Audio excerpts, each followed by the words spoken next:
Hello दोस्तों, मैं खुशी आप सभी दोस्तों का स्वागत करती हूँ अपने यूट्यूब चैनल के एजुकेशन पर। आज 2-3 दिन से मैं किसी कारणवश वीडियो अपलोड नहीं कर पा रही थी, उसके लिए सॉरी। आज से कंटिन्यू हम लोग क्लास स्टार्ट करेंगे, ठीक है। और आप लोग कैसे हैं, आप लोगों की पढ़ाई कैसी चल रही है? आई होप आप लोग भी बहुत अच्छे होंगे, आप लोगों की पढ़ाई भी बहुत अच्छी चल रही होगी। तो आज हम टेस्ट सीरीज को देखेंगे, स्पेशली बीपीएससी के लिए, ठीक है। हिस्ट्री का 50 क्वेश्चन स्पेशली जो संभावित क्वेश्चन है उसे हम लोग देखेंगे, ओके ना। और समय मिलते ही मैं PYQ भी करवा दूंगी आप लोगों को, बीपीएससी का प्रीवियस क्वेश्चन जो भी अभी तक बीपीएससी जितना भी हुआ है कम से कम 10 साल का तो करवा ही दूंगी, जिससे आप लोगों को एक आइडिया मिल जाए कि अच्छा इस पैटर्न का क्वेश्चन पूछा जाता है, ठीक है। हालांकि पैटर्न का पता तो आप लोगों को इसी से मिल जाएगा, लेकिन किस टाइप से क्वेश्चन पूछा जा चुका है इसका आइडिया आप लोगों को मिल जाएगा। और एग्ज़ाम को अब ज़्यादा टाइम नहीं बचा है, 13 सितंबर आते में तो यूँ ही ख़त्म हो जाएगा, क्योंकि फेस्टिवल भी तो है बीच में।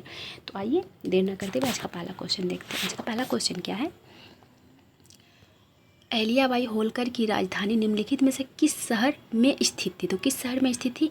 ये महेश्वर में स्थित थी। कहाँ स्थित थी? महेश्वर में। महेश्वर कहाँ पड़ता है? तो ये मध्य प्रदेश में पड़ता है। कहाँ पड़ता है? मध्य प्रदेश में, ठीक है। आपसे पूछा जाएगा कि महेश्वर किस नदी के किनारे स्थित था? तो महेश्वर नर्मदा नदी के किनारे स्थित था। किस नदी के किनारे स्थित था? नर्मदा नदी के किनारे, ठीक है। अहिल्याबाई होलकर के बारे में अगर जानना चाहें तो अहिल्याबाई होलकर मराठा संघ के अंतर्गत इंदौर की रानी बनी थी। किसके अंतर्गत? मराठा संघ के अंतर्गत इंदौर की रानी बनी थी, ठीक है। और इनके पति का नाम क्या था? तो खंडराव इनके पति का नाम था। क्या नाम था? खंडराव। और खंडेराव की मृत्यु के बाद इनके ससुर मल्हार राव होलकर ने अहिल्याबाई रानी को सैन्य मामलों में प्रशिक्षित किया। इसके बाद जब उनके ससुर की मृत्यु हो गई तो फिर उन्होंने सत्ता संभाला। किसने? अहिल्याबाई होलकर ने, ठीक है।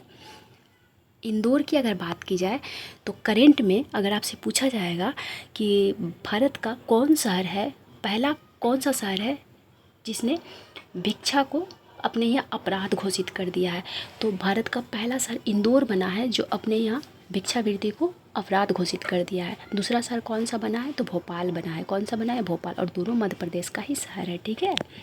आइए नेक्स्ट क्वेश्चन देखते हैं।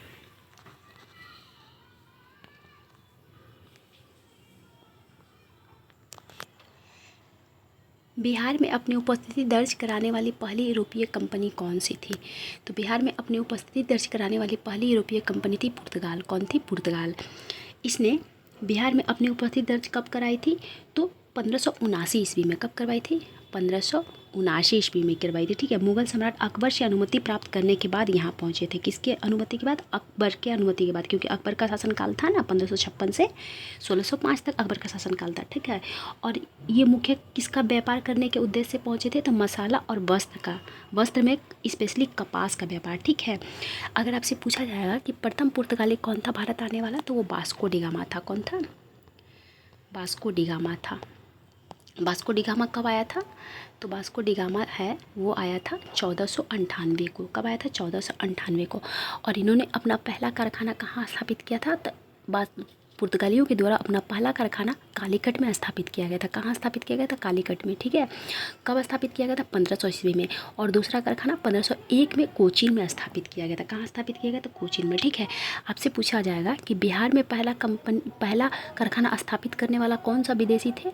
तो वो डच थे। कौन थे? डच थे। डच ने 1632 में बिहार में अपना कारखाना स्थापित किया था। अंग्रेजों द्वारा बिहार में अपना कारखाना कब स्थापित किया गया था? तो 1651 ईस्वी में। कब किया गया था? 1651 ईस्वी में, ठीक है। आइए नेक्स्ट क्वेश्चन देखते हैं।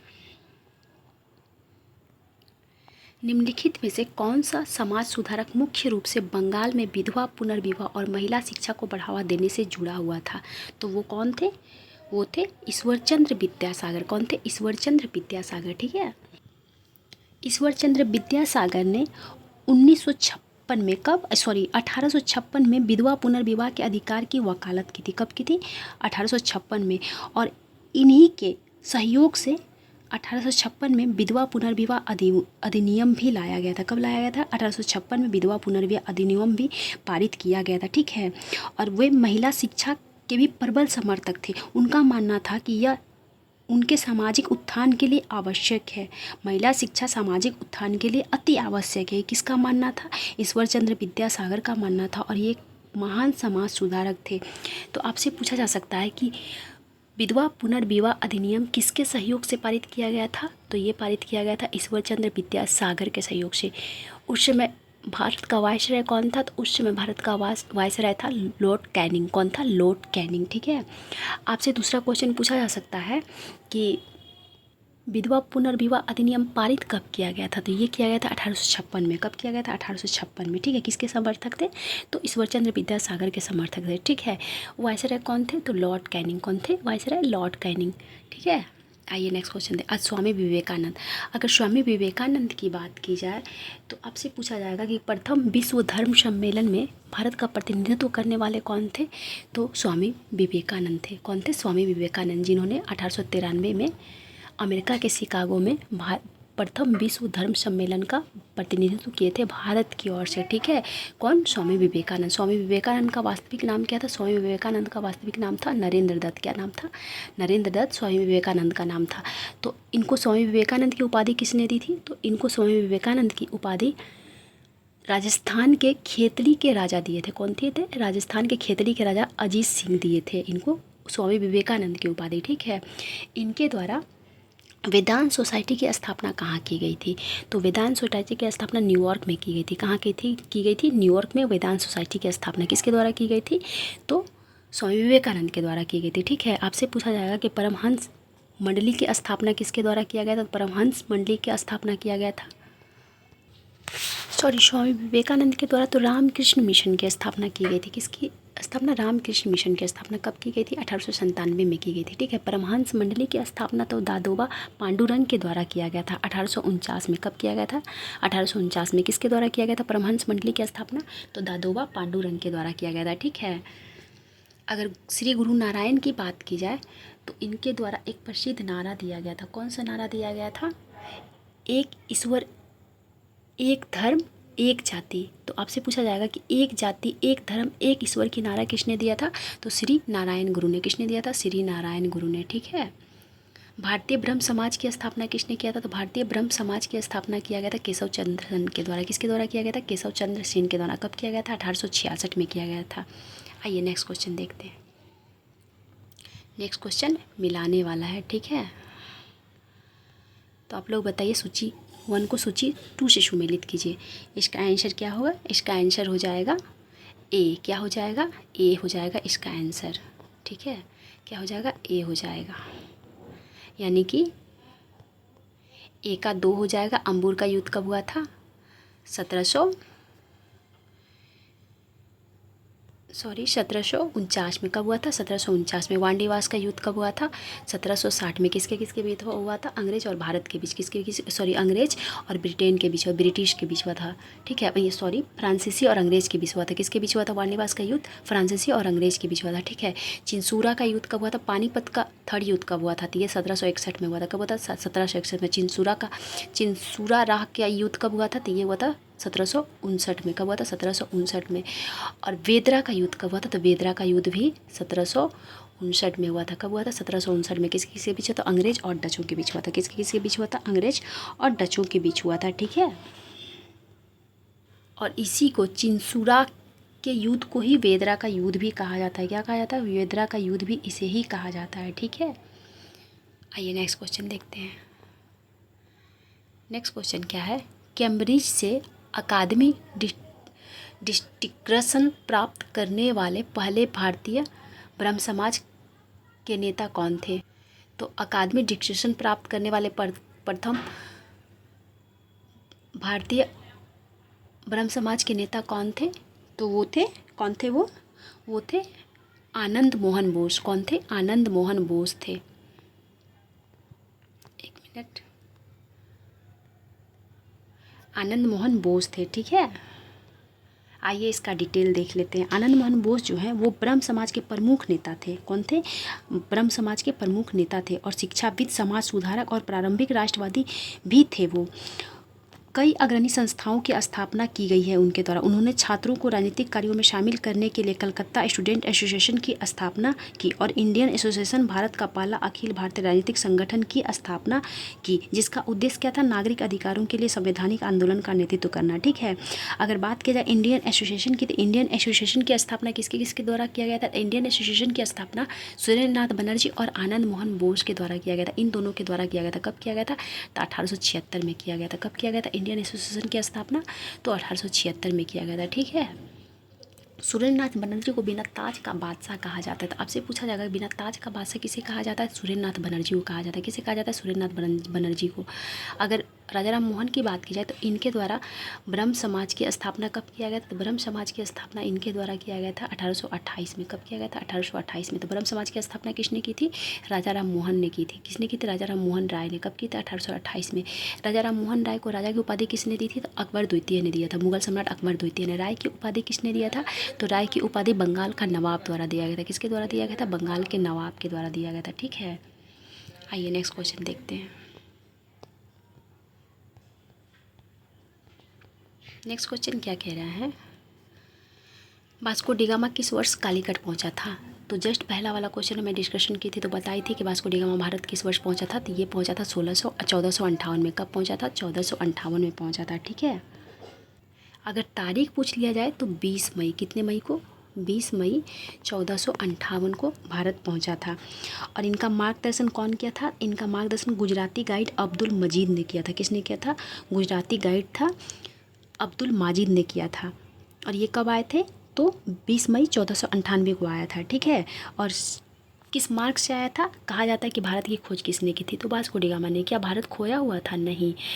पूछने का तात्पर्य ये है कि समुद्री मार्ग से भारत की खोज किसने की थी? समुद्री मार्ग से भारत की खोज वास्को डिगामा के द्वारा की गई थी। किसके द्वारा की गई थी?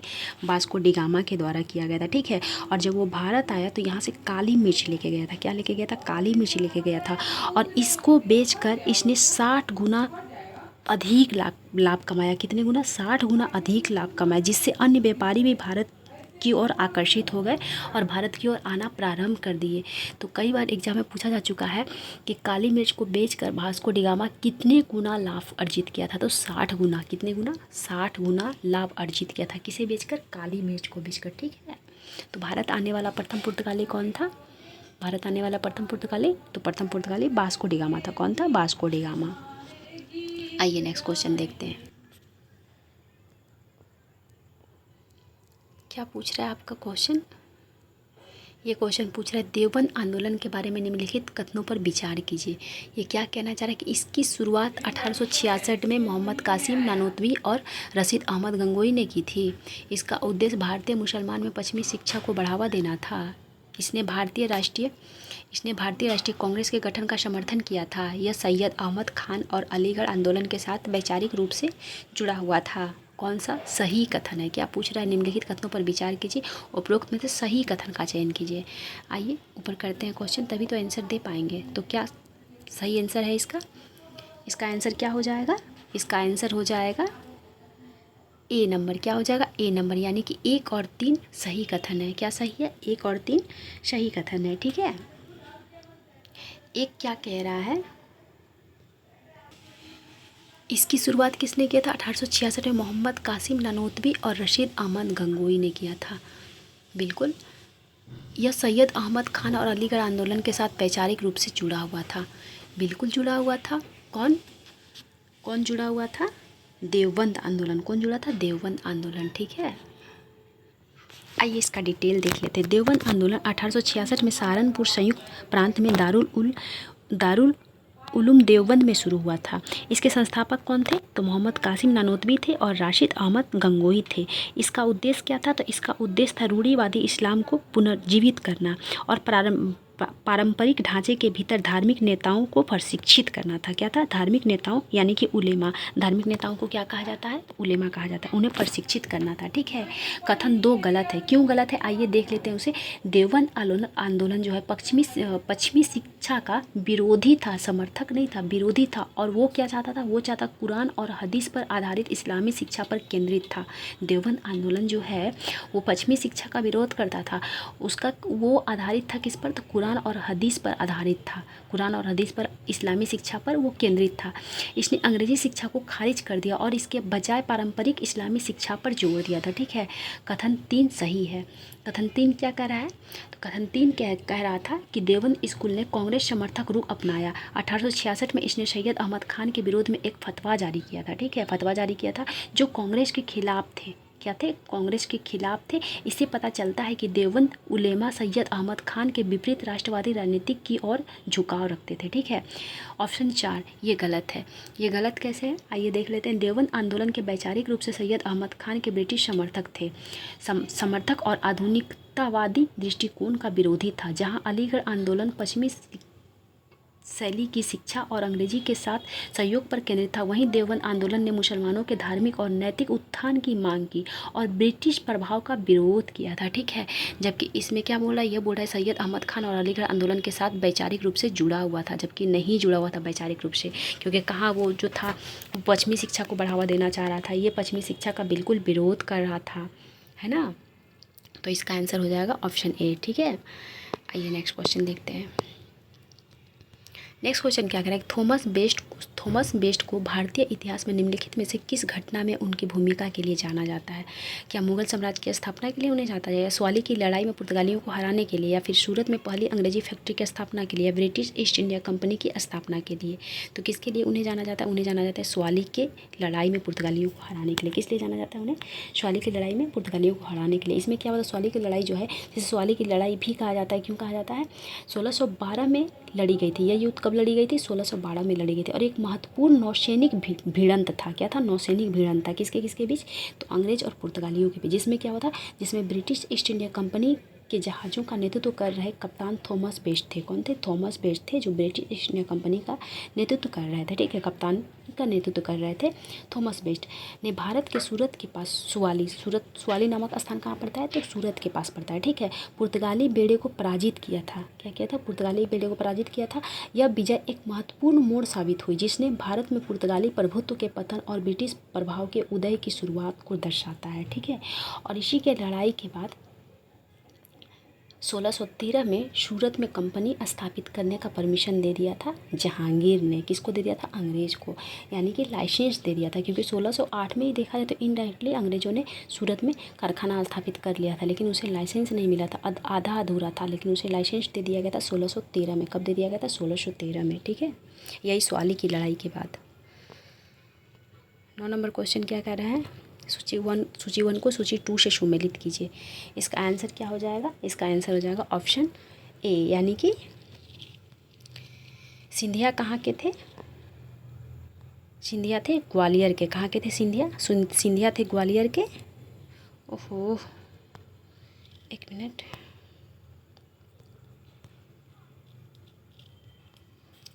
सिंधिया थे ग्वालियर के।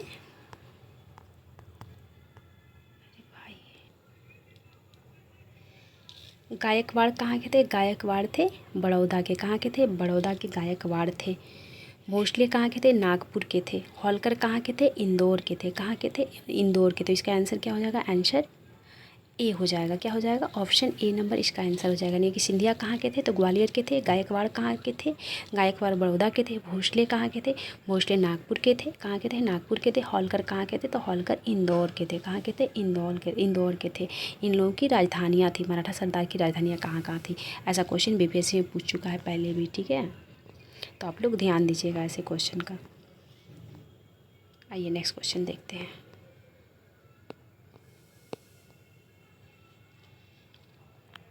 नेक्स्ट क्वेश्चन क्या कह रहा है? 1899 से 1900 के मुंडा विद्रोह को निम्नलिखित में से किस नाम से भी जाना जाता है? किस नाम से जाना जाता है? तो उलगुलान के नाम से जाना जाता है। किस नाम से जाना जाता है मुंडा विद्रोह को? उलगुलान के नाम से मुंडा विद्रोह को जाना जाता है। और इसे महाविप्लव के नाम से भी जाना जाता है। किस नाम से जाना जाता है? महाविप्लव के नाम से भी मुंडा विद्रोह को विप्लव के नाम से भी जाना जाता है। एक तो उलगुलान के नाम से जाना ही जाता है, मुंडा विद्रोह को उलगुलान के नाम से भी जाना जाता है और महाविप्लव के नाम से भी जाना जाता है। भारत में एक प्रमुख जनजातीय विद्रोह था यह, जिसका नेतृत्व किसने किया था? जिसका नेतृत्व बिरसा मुंडा ने किया था। इसका नेतृत्व किसने किया था? बिरसा मुंडा ने किया था। यह विद्रोह मुख्य रूप से छोटा नागपुर पठार में 1899 से 1900 के बीच हुआ था। यह विद्रोह ब्रिटिश औपनिवेशिक सरकार की भूमि नीतियों और स्थानीय शोषणकारियों प्रथाओं के खिलाफ था, ठीक है। और इसका उद्देश्य क्या था? इसका उद्देश्य था मुंडा जनजाति के पारंपरिक भूमि अधिकारों और सांस्कृतिक पहचान की रक्षा करना था, ठीक है। आपसे पूछा जाएगा कि बिरसा मुंडा को गिरफ्तार कब किया गया था? तो बिरसा मुंडा को सोते हुए गिरफ्तार किया गया था। 3 फरवरी 1900 को गिरफ्तार किया गया था। कब किया गया था? 3 फरवरी 1900 को गिरफ्तार किया गया था, ठीक है। बिरसा मुंडा की मृत्यु कब हुई थी? तो बिरसा मुंडा की मृत्यु हो गई थी 9 जून 1900 को हो गई थी, रांची के जेल में। किस बीमारी से हो गई थी? तो हैजा नामक बीमारी से उनकी मृत्यु हो गई थी। और बीपीएससी में यह क्वेश्चन पूछा जा चुका है कि बिरसा मुंडा को गिरफ्तार कब किया गया था? तो बिरसा मुंडा को 3 फरवरी 1900 को गिरफ्तार किया गया था, ठीक है। संथाल विद्रोह की बात कीजिए। संथाल विद्रोह कब हुआ था? 1855-56 में हुआ था। कब हुआ था? 1855-56 में 30 दिसंबर 1855 को संथाल विद्रोह प्रारंभ हुआ था, ठीक है। और 1856 में इसे दबा भी दिया गया था। किसके नेतृत्व में संथाल विद्रोह हुआ था? तो सिंधु और कान्हू के नेतृत्व में हुआ था। किसके नेतृत्व में? सिंधु और कान्हू के नेतृत्व में संथाल विद्रोह हुआ था, ठीक है। पाइका विद्रोह कब हुआ था? 1817 में हुआ था। कब हुआ था? 1817 में हुआ था, ठीक है। सन्यासी विद्रोह 1770 से 1800 के बीच हुआ था। कब हुआ था? सन्यासी विद्रोह 1770 से 1800 के बीच हुआ था, ठीक है। और सन्यासी विद्रोह की चर्चा बंकिम चंद्र चटर्जी के द्वारा लिखा गया आनंद मठ उपन्यास में भी सन्यासी विद्रोह का चर्चा। और ये क्वेश्चन बीपीएससी में पूछा जा चुका है कि आनंद मठ में किस विद्रोह की चर्चा है? तो सन्यासी विद्रोह की चर्चा है। किस विद्रोह की चर्चा है? सन्यासी विद्रोह की, ठीक है। आइए नेक्स्ट क्वेश्चन देखते हैं। नेक्स्ट क्वेश्चन क्या कह रहा है? 1773 के रेगुलेटिंग एक्ट के संदर्भ में निम्नलिखित में से कौन सा कथन गलत है? इसने ईस्ट इंडिया कंपनी को भारत में अपने क्षेत्रीय स्वामित्व को बनाए रखने की अनुमति दे दी। ऑप्शन बी क्या कर रहा है? इस अधिनियम के माध्यम से बंगाल के गवर्नर को भारत का गवर्नर जनरल घोषित कर दिया गया। बिल्कुल नहीं, ये ऑप्शन गलत है। इसके माध्यम से कलकत्ता में सुप्रीम कोर्ट की स्थापना की गई। बिल्कुल ये सही है। ऑप्शन डी क्या कर रहा है? ईस्ट इंडिया कंपनी, एक मिनट ऊपर करेंगे तो देखने में बनेगा। इसने ईस्ट इंडिया कंपनी पर ब्रिटिश सरकार के नियंत्रण की शुरुआत की और केंद्रीकृत प्रशासन की नींव रखी। तो इसका आंसर क्या हो जाएगा? इसका आंसर हो जाएगा केवल बी। क्या हो जाएगा? केवल बी इसका आंसर हो जाएगा कि इस अधिनियम के माध्यम से बंगाल के गवर्नर जनरल को भारत का गवर्नर जनरल बनाया गया था। ये क्वेश्चन क्या पूछ रहा है? इसमें से कौन सा गलत है, ठीक है। तो इसका केवल बी गलत है, बाकी सब सही है। ये भी सही है, ऑप्शन ए भी सही है, ऑप्शन सी भी सही है, ऑप्शन डी भी सही है, ठीक है। यानी कि इसके माध्यम से कलकत्ता में सुप्रीम कोर्ट की स्थापना की गई थी। इसने ईस्ट इंडिया कंपनी पर ब्रिटिश सरकार के नियंत्रण की शुरुआत की और केंद्रीकृत प्रशासन की भी नींव रखी थी। इसने ईस्ट इंडिया कंपनी को भारत में अपने क्षेत्रीय स्वामित्व को बनाए रखने की अनुमति दे दी, ठीक है। अगर आपसे पूछा जाएगा कि बंगाल के गवर्नर को भारत का गवर्नर जनरल कब बनाया गया था? तो ये बनाया गया था 1833 में। कब बनाया गया था? 1833 में। और भारत का प्रथम गवर्नर जनरल कौन था? विलियम बेंटिक था। कौन था? विलियम बेंटिक, ठीक है। आइए नेक्स्ट क्वेश्चन देखते हैं।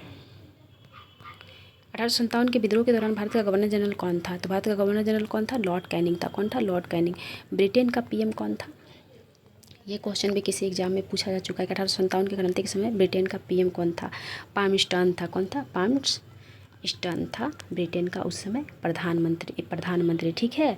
लॉर्ड रिपन की बात की जाए तो इसका शासनकाल स्थानीय स्वशासन का जनक कहा जाता है। किसको स्थानीय स्वशासन का जनक कहा जाता है? स्थानीय स्वशासन का जनक लॉर्ड रिपन को कहा जाता है। इल्बर्ट बिल विवाद किसके शासनकाल में हुआ था? तो इल्बर्ट बिल विवाद हुआ था लॉर्ड रिपन के शासनकाल में। हंटर आयोग, शिक्षा के लिए हंटर आयोग का गठन कब किया गया था? किसके शासनकाल में? तो लॉर्ड रिपन के शासनकाल में। किसके शासनकाल में? लॉर्ड रिपन के शासनकाल में, ठीक है।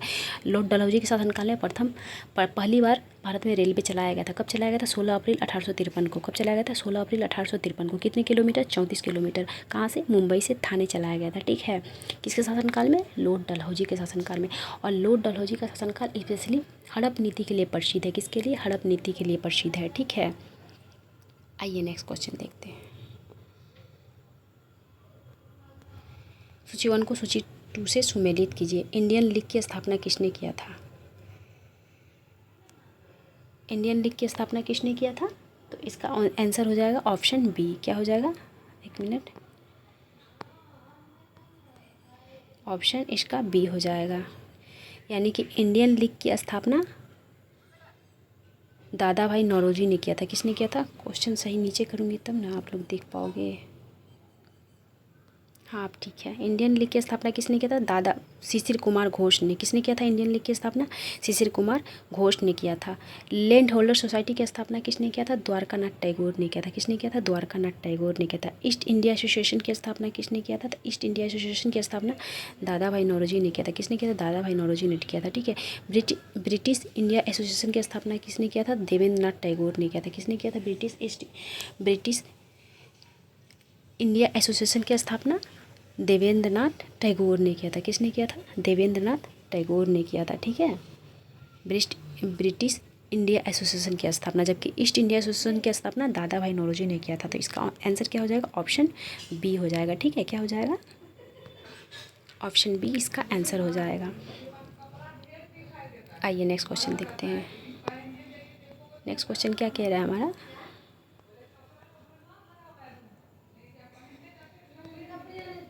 निम्नलिखित यूरोपीय शक्तियों को भारतीय व्यापार में उनके प्रवेश के सही कालानुक्रम व्यवस्थित कीजिए। मतलब पहले कौन आया था, इसके बाद कौन आया था। तो ये कब आ गया था? ये 1498 में भी आ गया था। कब आया था? 1498 में आ गया था। ठीक है। पुर्तगाली। फ्रांसीसी की बात की जाए तो ये कब आया था? ये आया था 1564 में। कब आया था? 1564 में आया था। ठीक है। अंग्रेज़ कब आया था? 1664 में आया था। कब आया था? 1664 में आया था। अंग्रेज़ कब आया था? तो अंग्रेज़ आया था 1600 में। कब आया था? 1600 में आया था। ठीक है। डच कब आया था? डच आया था 1602 में। कब आया था? 1602 में। ठीक है। तो पुर्तगाली 1498, फ्रांसीसी 1664, अंग्रेज़ 1600 और डच 1602 में। ठीक है। आइए नेक्स्ट क्वेश्चन। नेक्स्ट क्वेश्चन क्या कह रहा है? नेक्स्ट क्वेश्चन कह रहा है निम्नलिखित में से किसने नारा दिया था संपूर्ण ज्ञान वेदों में निहित है?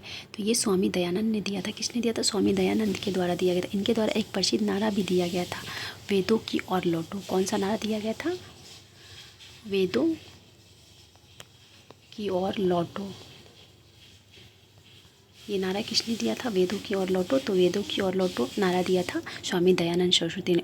इनके द्वारा आर्य समाज संस्था की स्थापना की गई थी। किसकी? आर्य समाज। आर्य समाज की स्थापना किसने किया था? तो दयानंद सरस्वती ने किया था। कब किया था? 1875 में। कब किया था? 1875 में आर्य समाज की स्थापना किया गया था। किसके द्वारा? स्वामी दयानंद सरस्वती के द्वारा।